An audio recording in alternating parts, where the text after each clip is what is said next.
소원 기도의 제목 예수님 닮기 원합니다.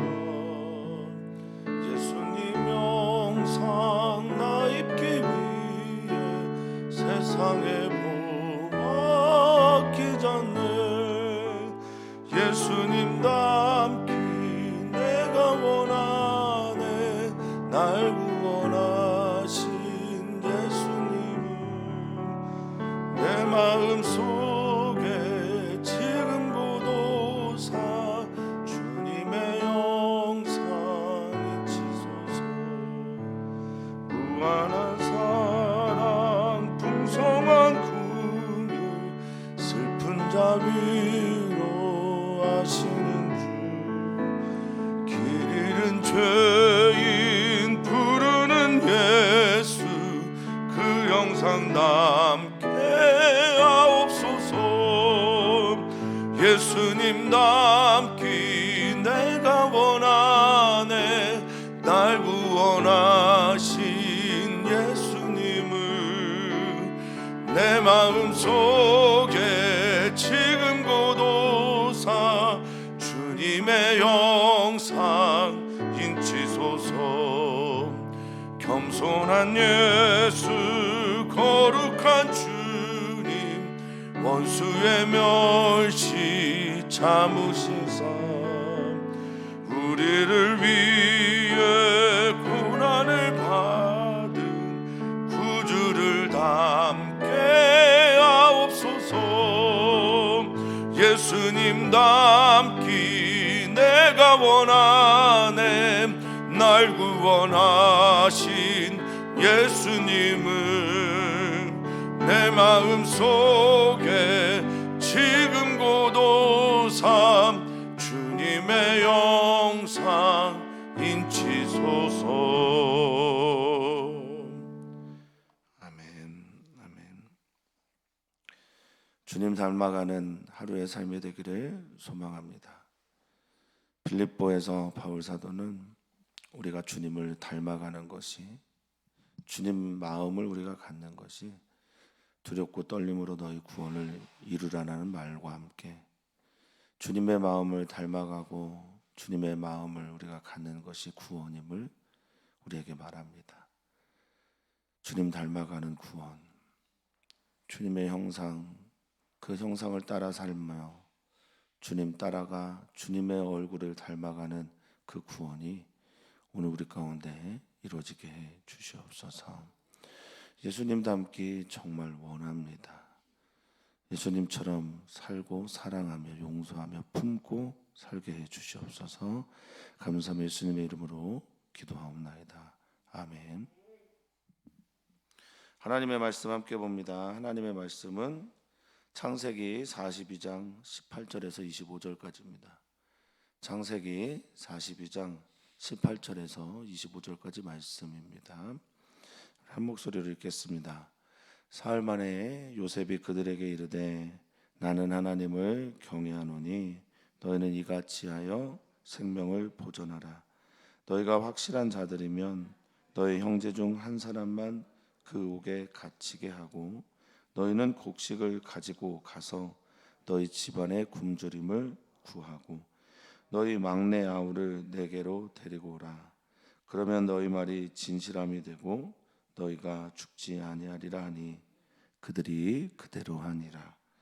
그들이 서로 말하되 우리가 아우의 일로 말미암아 범죄하였도다. 그가 우리에게 애걸할 때 그 마음의 괴로움을 보고도 듣지 아니하였으므로 이 괴로움이 우리에게 임하도다.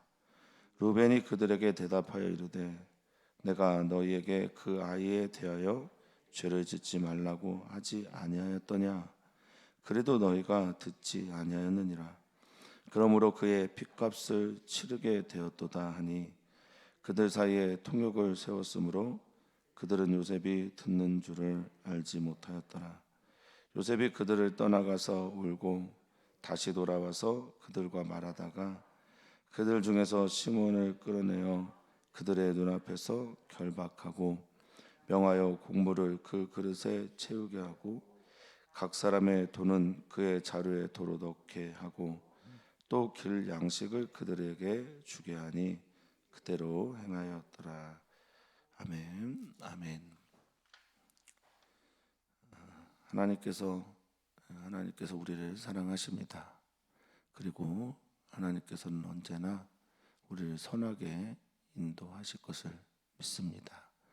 사랑하는 성도님들의 삶 속에서 하나님의 사랑하심과 선하게 인도하심을 날마다 맛보아 알기를 축복하고 축원합니다.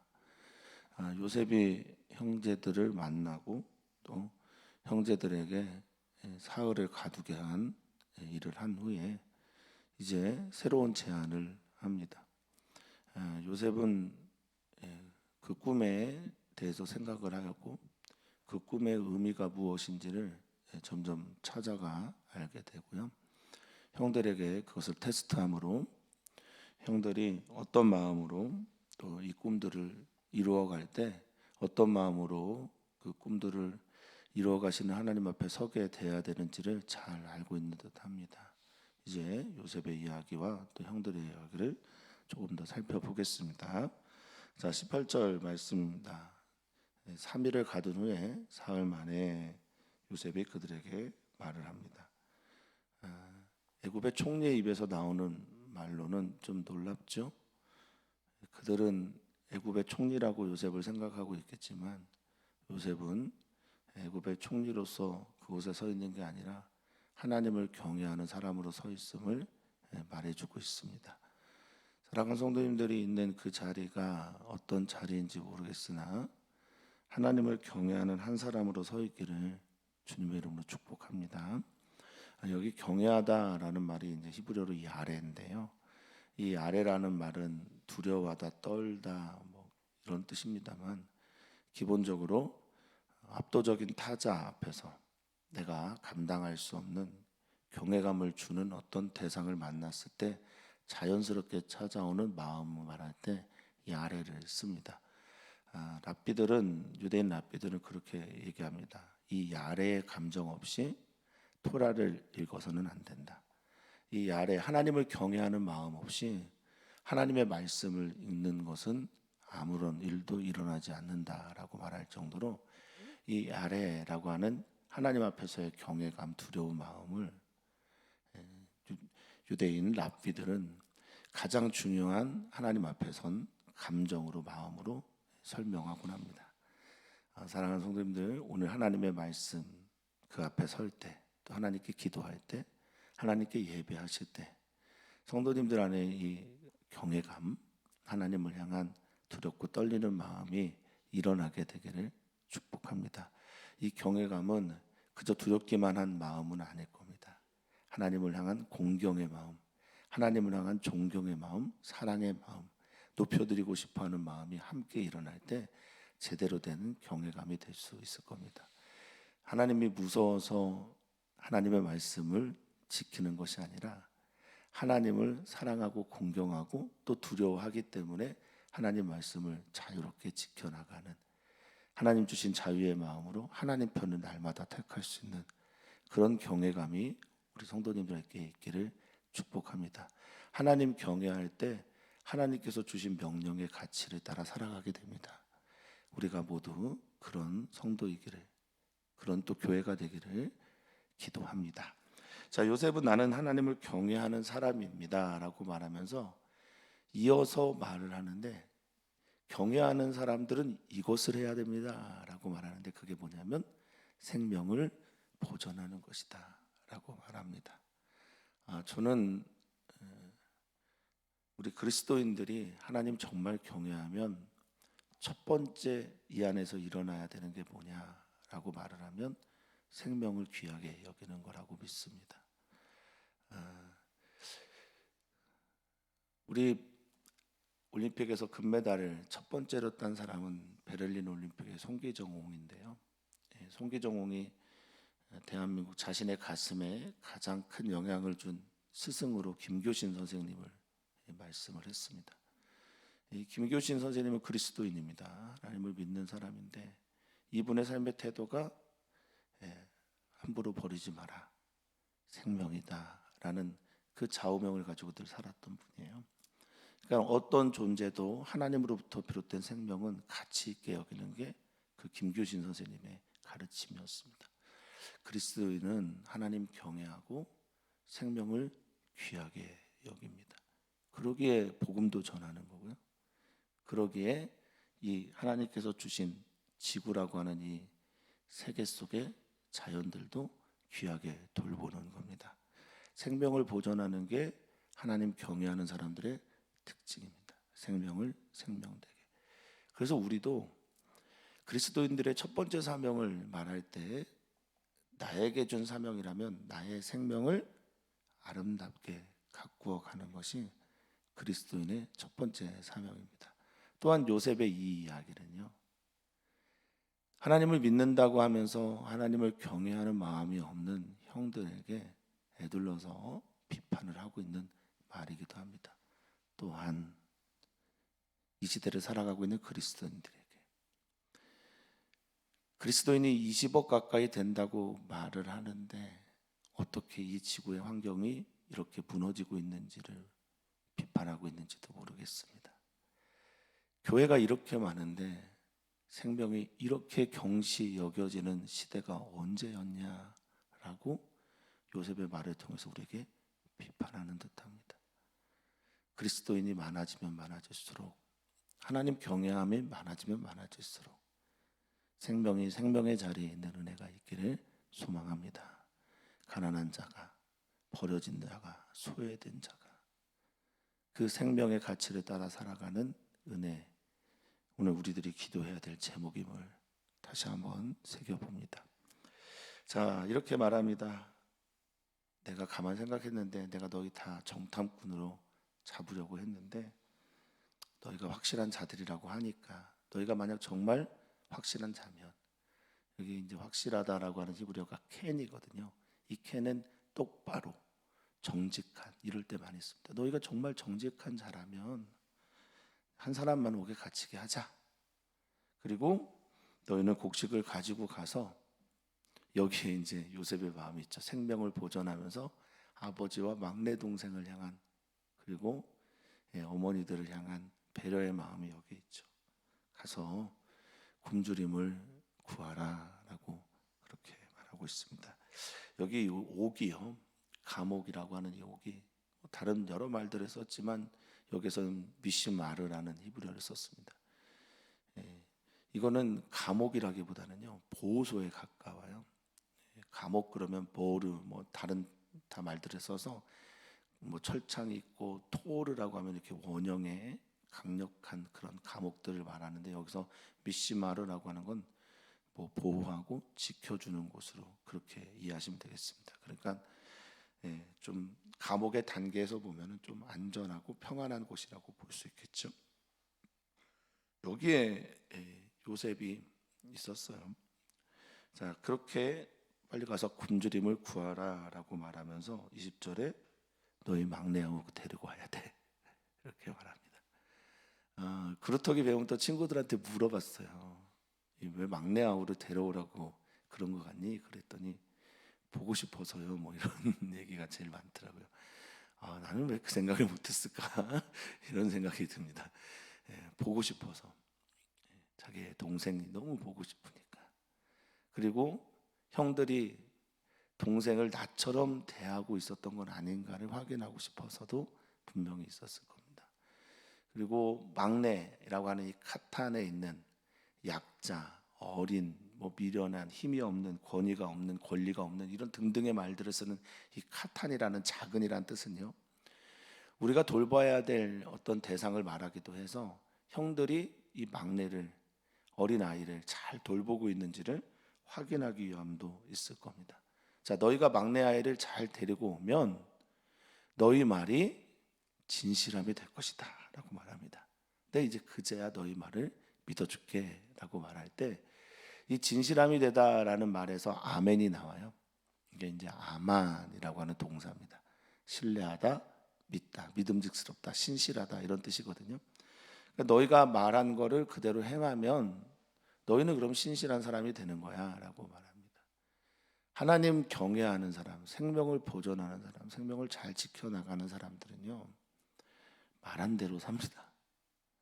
그리스도인이 그리스도인으로 살면서 넌 크리스찬들에게, 믿지 않는 사람들에게 비난을 받는 가장 큰 이유 중에 하나가 말한 대로 살지 않기 때문에 그렇거든요. 사랑을 배웠는데 사랑하며 살지 않습니다.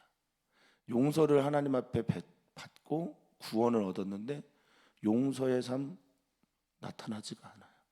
예수 그리스도께서 우리를 위해 화목제물이 되었는데 그리스도인이 있는 곳에 화평케 되는 일이 나타나지 않는다.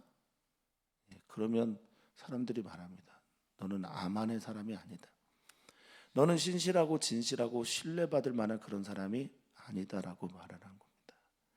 사랑하는 성도님들이 정말 하나님의 말씀대로 물론 100%는 살 수 없지만 그래도 이 말씀을 지향하면서 흔들려도 비틀거려도 갈짓자의 행보를 해도 이 말씀을 따라 살아가는 것을 우리의 표대 삼기를 바라겠습니다. 저도 힘들지만 이게 주님께서 우리에게 주신 사명이라면, 하나님의 말씀으로 살아가는 게 우리의 길이라면 흔들리지 않고 가기를 바라겠습니다. 요셉은 그 얘기를 하는 겁니다. 네 말이 지켜지면, 당신들의 말이 지켜지면 당신들은 신뢰할 만하고 죽지 않게 될 것입니다 라고 말합니다. 요셉은 알고 있거든요. 아직 흉년이 5년이나 더 남았다는 걸 알고 있거든요. 그들은 반드시 다시 돌아오게 되어 있습니다. 애굽 땅에만 먹을 것이 있기 때문에. 그렇죠. 자, 너희가 죽지 않을 거다라고 말하니 그대로 그들이 하였다라고 말합니다.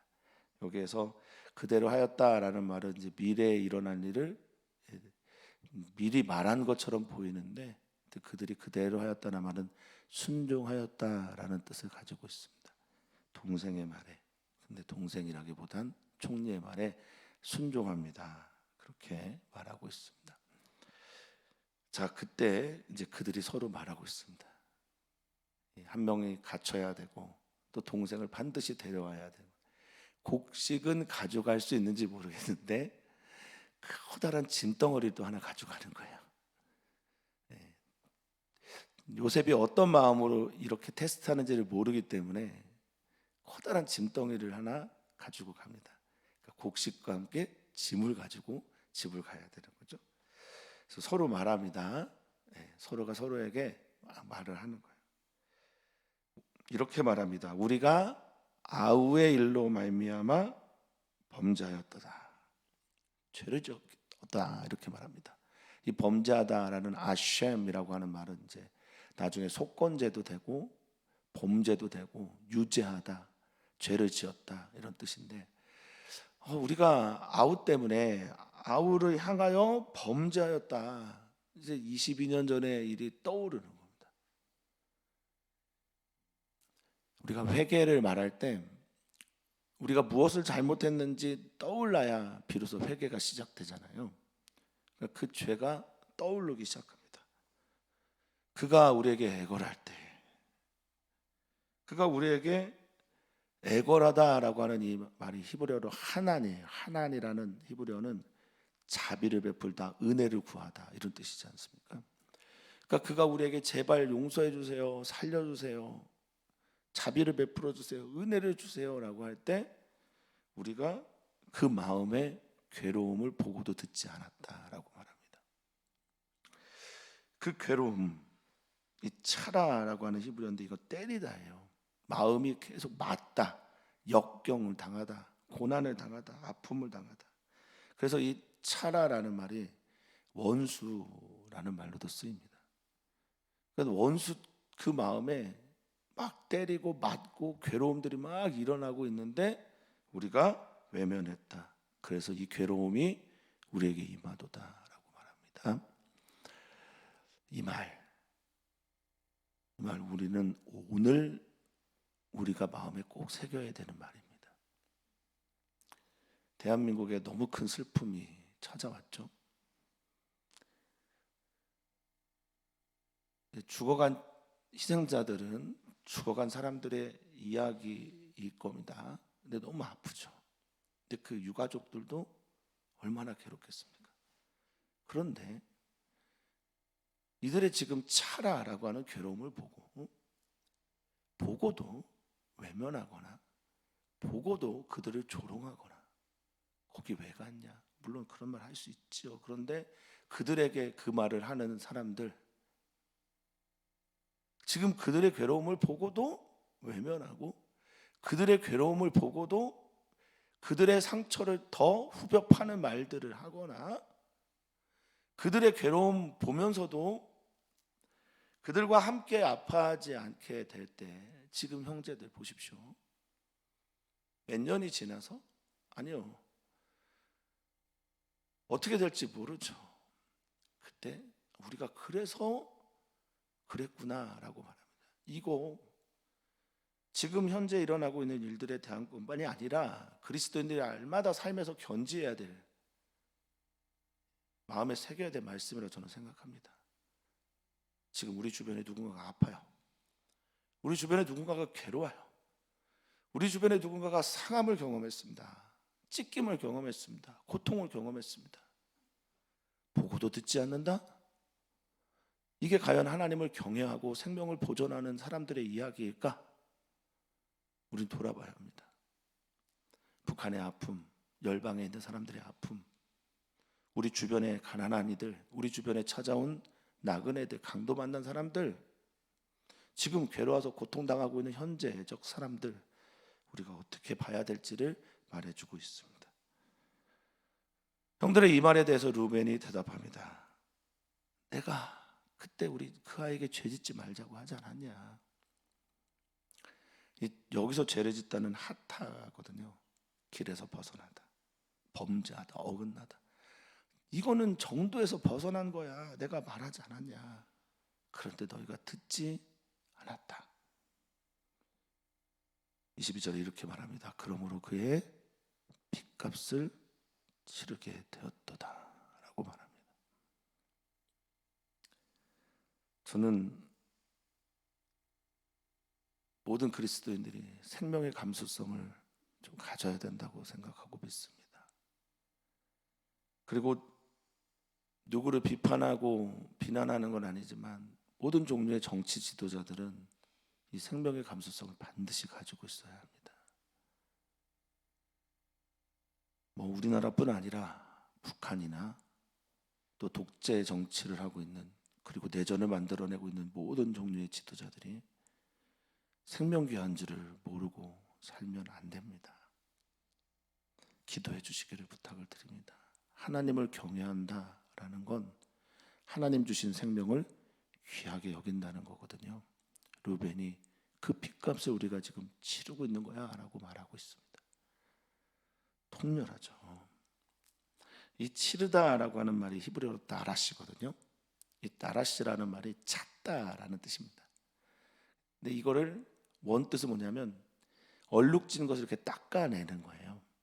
그러니까 지금 그 핏값을 우리가 다 드러내어 닦아내듯이 찾고 찾아지게 되었구나라고 말하고 있어요. 숨기려고 했는데, 그냥 묻어가려고 했는데, 그냥 넘어가려고 했는데 그렇게 되지 않는 거야 라고 말하고 있는 겁니다. 무서운 말이죠. 갑자기 두려워지네요. 더 우리가 하나님 앞에 범죄한 일들, 누군가의 죽어가는 사람들을 외면했던 일들 혹시 우리 안에 있었다면 다시 두려운 마음으로 하나님 앞에 서기를 주의 이름으로 부탁을 드립니다. 자, 23절에 보니까 그들 사이에 통역을 세웠다고요. 네. 그래서 요셉은 듣는 줄을 알지 못했다고 그렇게 말합니다. 우리는 알죠. 우리의 모든 말과 행동을 하나님이 듣고 계시고 알고 계시다는 거 다 알죠. 네. 요셉이 지금 그들이 하는 말을 다 듣고 있는 거예요. 이 통역이란 말이 루츠라는 히브리어인데요. 뭐 말 더듬다, 조롱하다라는 그런 말도 쓰이고, 통역하다, 때로는 중보하다라는 말로도 쓰이는 말이기도 합니다. 지금 중간에 서서 말하는 사람이 있었기 때문에 형들은 요셉이라고 생각도 못했겠지만 여기에 이 통역하는 사람은 듣거든요. 근데도 자신들 안에 있는 이 감정이 복받쳐 올라서 그냥 말을 하는 거죠. 자, 그 말을 들은 요셉이 그들을 떠나가서 웁니다. 24절의 이야기죠. 회개가 시작되어서 우는 건지, 그때 일이 생각나서 우는 건지, 트라우마가 그 안에 계속 있어서 울었는지 잘 모르겠습니다만 어쨌든 통곡을 합니다. 그냥 우는 게 아니에요. 이 바카라고 하는 히브리어인데 이거는 애곡하다, 통곡하다, 울부짖다라는 뜻을 가지고 있거든요. 그러니까 그냥 흐느끼고 운 게 아니라 통곡을 하고 웁니다. 그리고 다시 돌아와서 그들과 말을 합니다. 감정을 주체하지 못한, 무엇 때문일까 모르겠습니다. 무엇이 생각나서 그랬는지도 잘 모르겠습니다. 그런데 이유는 잘 모르겠는데 우는 건 이해가 되는, 이 상황은 참 절묘합니다. 성경은 그렇게 말하고 있는 듯해요. 요셉이 정확하게 무엇 때문에 우는지 모르지만 울고 있다. 근데 우리 이럴 때 되게 많거든요. 내가 무엇 때문에 우는지 정확하게 알지 못할 때가 있어요. 제가 이제 아버지 돌아가시고 나서 장례식장에서 별로 많이 울지는 않았습니다. 그런데 혼자 기도하다가 얼마나 울었는지 몰라요. 한 몇 시간을 울었는지를 모르겠습니다. 교회 본당에 내려와서 혼자 기도하면서 얼마나 울었는지 모릅니다. 근데 이유를 잘 모르겠더라고요. 감정이 복받쳐서 눈물이 막 계속 나오고 소리를 지르면서 울어도 해소가 되지 않더라고요. 지금 요셉의 우는 것처럼 우는 사람들 정말 많거든요. 우리 주변에 고통 가운데 있거나 또 누구를 잃었거나 상처를 받았거나 이렇게 우는 사람 정말 많은데, 그들은 우는 이유를 설명해 달라는 게 아니라 내가 울 때 나와 같이 함께 울어달라고 말하고 있어요. 내 손을 좀 잡아달라고 말하고 있는 겁니다. 우리 그리스도인들의 해야 될 일이 무엇인지를 또 보여주고 있습니다. 자, 그리고 그들 중에서 대화 가운데 시몬을 잡습니다. 시몬을 취합니다. 시몬은 야곱의 둘째 아들이에요. 12명 중에 둘째 아들입니다. 왜 시몬일까? 성경은 그것을 말하지 않아요. 그런데 시몬입니다. 여러 가지 이유들을 설명하지만 성경이 생략하고 있으니 넘어가겠으나 어쨌든 르우벤이 아닌 이유는 위에 있는 말 때문이 아니라 르우벤은 이 모든 동생들을 데리고 또 가야 되기 때문에 르우벤에게는 이 결박을 취하지 않고 동생이 아마 자진하지 않았을까, 스스로 하겠다고 하지 않았을까 여겨집니다. 어쨌든 잡아 끌어냅니다. 그리고 그들의 눈앞에서 결박을 해요. 이게 요셉의 모습이었죠. 그들의 눈앞에서 결박을 합니다. 자, 그리고 돌아가는 길에 요셉이 명령을 해요. 25절.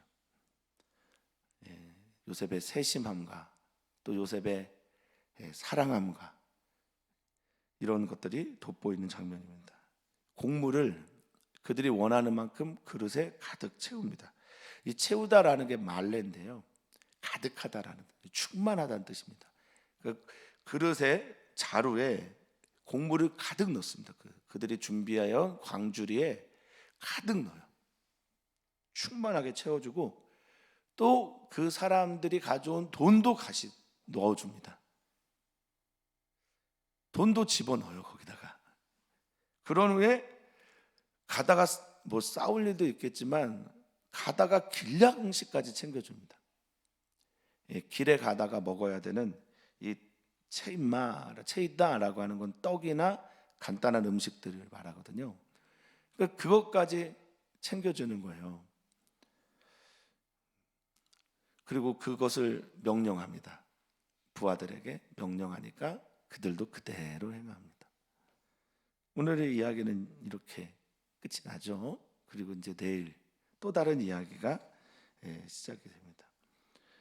이제 엄청 놀랐죠. 도대체 이게 무슨 의미야? 엄청 놀랍니다. 부자가 된 것도 놀라죠. 요셉이 채워준 것 때문에 또 더 두렵습니다. 그런 일들이 일어나게 됩니다.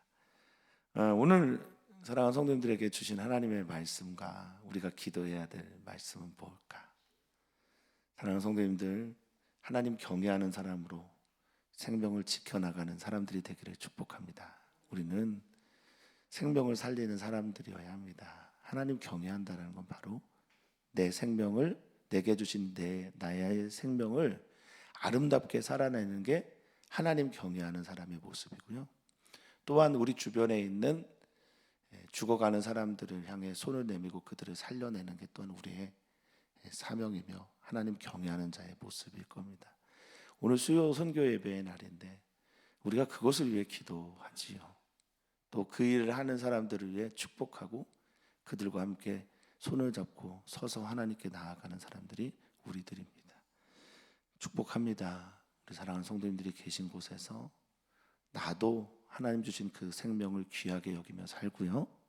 나로 인해서 누군가도 하나님을 만나는 은총이 있기를 축복합니다.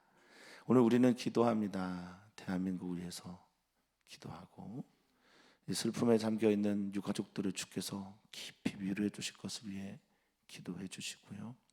그리고 어린이, 청소년들, 다음 세대를 위해서 꼭 기도합니다.